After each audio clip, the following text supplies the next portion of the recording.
Assalamualaikum Sobat Kismis, jumpa lagi di kisah mistis. Semoga sobat sekalian sehat walafiat, lancar rezekinya, dan dimudahkan segala urusannya.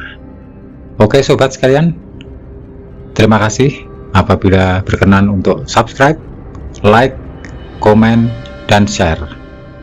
Baiklah sobat, yuk kita simak kisahnya. Wassalamualaikum warahmatullahi wabarakatuh.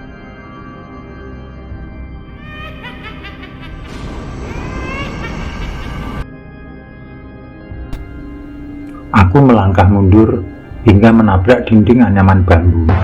Bayangan itu tetap berdiri di sana dengan jarak sekitar 5 meter dari tempatku berdiri sekarang. Jantung berdegup kencang, mata menutup secara refleks, dan tiba-tiba terdengar suara memanggil. "Ta!" Mataku langsung membuka ketika suara Giarti terdengar. "Yar?" Panggilku dengan napas terengah. "Kamu kenapa?" Tanyanya dengan ekspresi datar. "Aku tadi nyari WC, Yar, tapi belum ketemu," jawabku gugup. Giarti tersenyum.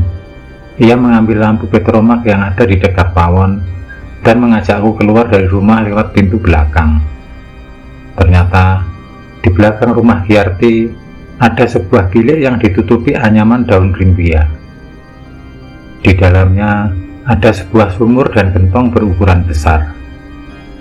Ia menyerahkan lampu petromak dan menyuruhku masuk ke dalam bilik. Aku manut saja, karena sedari tadi sudah menahan pipis terlalu lama. "Yar, kamu tunggu sini ya, jangan tinggalin aku sendirian," pintaku.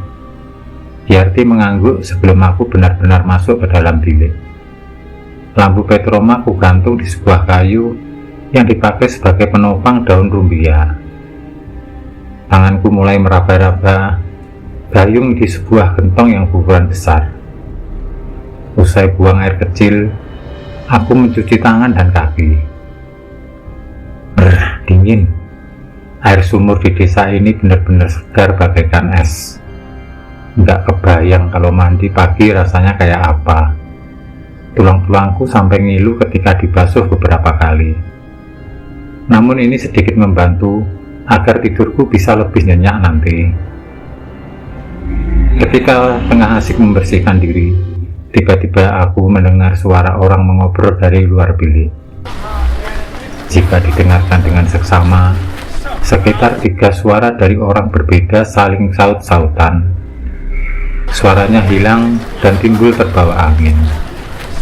Aku cepat-cepat menyelesaikan aktivitasku dan lalu keluar. Kemudian tak terlihat Giarti di tempatnya tadi berdiri sebelum aku masuk ke dalam bilik. "Kemana dia?" "Yar," panggilku sembari celingukan dibantu penerangan dari lampu petromak. Aku tak berani mencari Giarti lebih jauh dan memilih untuk masuk ke dalam rumah. Lampu petromak kembali kuletakkan dekat pawon. Teringat bayangan tadi yang terus mengejarku. Rasa takut kembali menjalar. Aku mempercepat langkah kembali ke kamar. Merasa ada yang aneh dengan Giarti. Aku mencoba mengaktifkan ponsel agar dapat menghubungi siapa saja yang bisa dimintai kejelasan apakah benar ini kampung Giarti. Aku merogoh ponsel dari dalam tas ransel. Sialnya, ponselku sudah mati total sekarang. Tak ketinggalan, ponsel Kinansih pun kucek, dan hasilnya sama, mati total. Yang harus kulakukan sekarang apa, pikirku. Kali ini aku mengadu-adu isi tas mengeluarkan apa saja yang bisa memunculkan ide agar bisa berpikir tindakan yang harus kuambil. Sampai di resleting tas bagian paling kecil, aku menarik sebuah lipatan benda tipis. Seingatku, di dalam bagian tas paling kecil ini isinya undangan dari Giarti. Dulu, kami adalah teman kerja di tempat usaha rumah makan milik kakak angkatnya Kinansih. Rumah makannya tidak terlalu besar. Ada sekitar 10 orang yang bekerja termasuk koki dan kasir. Aku, Kinanse, dan Giarti adalah teman solid selama di sana. Hanya saja, setelah Giarti mendapat informasi kalau ibunya sakit, terpaksa ia harus pulang. Aku dan Kinanse tentu merasa kehilangan. Walau kami berpisah, tapi sudah berjanji, jika ada yang menikah nanti, jangan lupa memberi kabar. Panas perih hidup di ibu kota menjadikan persahabatan kami semakin erat dan tak mudah lupa. Pengorbanan satu sama lain selalu diingat. Waktu itu, tepat ba'da maghrib, Kak Abi, kakak angkat Kinanse, menemukan amplop kertas coklat berisi secari undangan sederhana yang bertengger di celah bawah pintu mes. Ia berpikir ada kurir yang mengantar undangan, tapi kami semua masih sibuk di warung makan, belum balik ke mes. Maka undangan itu diselipkan ke celah bawah pintu. Di undangan itu tertulis namaku dan Kinanse. Hanya kami berdua yang diundang. Awalnya, Kak Abi memang berencana ikut kondangan dengan kami, sekalian touring membawa mobil.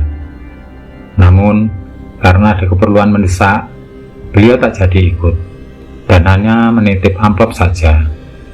Terpaksa, kami menggunakan transportasi bus untuk sampai di kabupaten di desa ini. Lipatan benda tipis yang kugenggam ini ternyata daun pisang mengering. Lah, mana undangan dari Giarti? Aku sampai mengobrak-abrik bagian isi tas yang lain. Namun, tetap saja tak kutemukan undangan dari Giarti itu. Saat tengah fokus mencari undangan, Kinanse tiba-tiba terbangun. Ia mengucek mata seraya menatap ke arahku.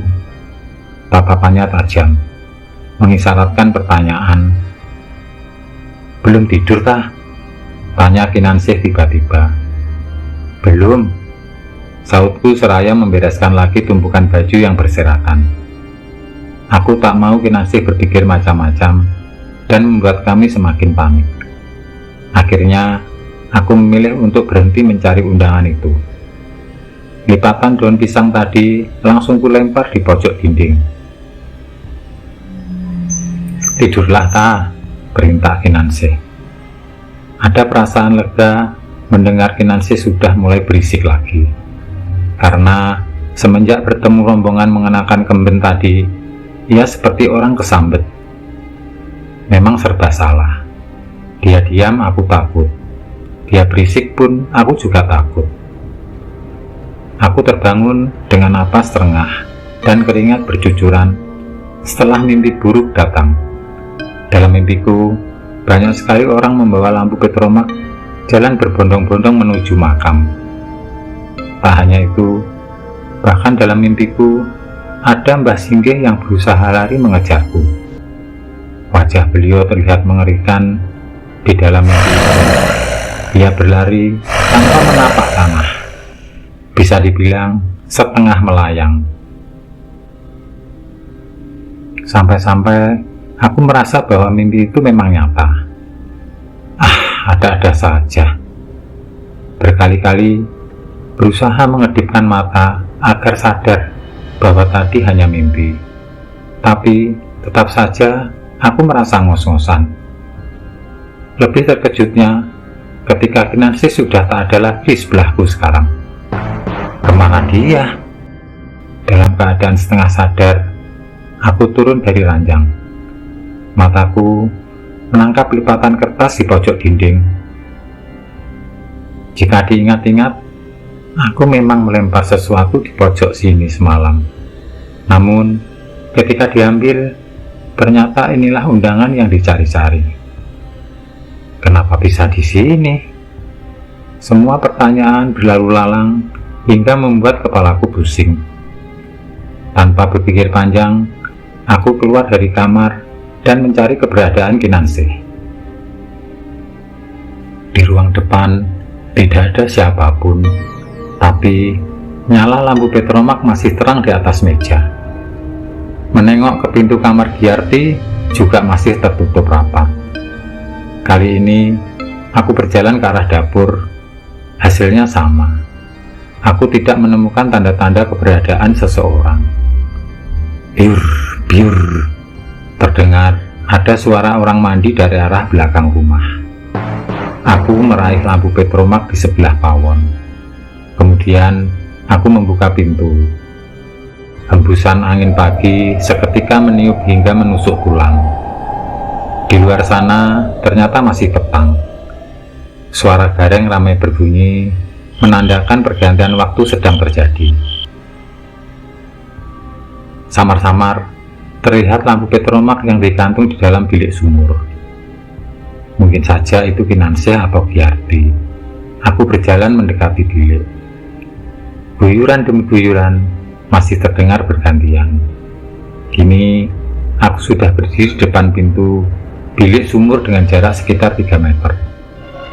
Sembari memegangi lampu petromak, seketika angin meliuk menembus pori-pori dan membawa aroma bunga kenanga yang menyengat.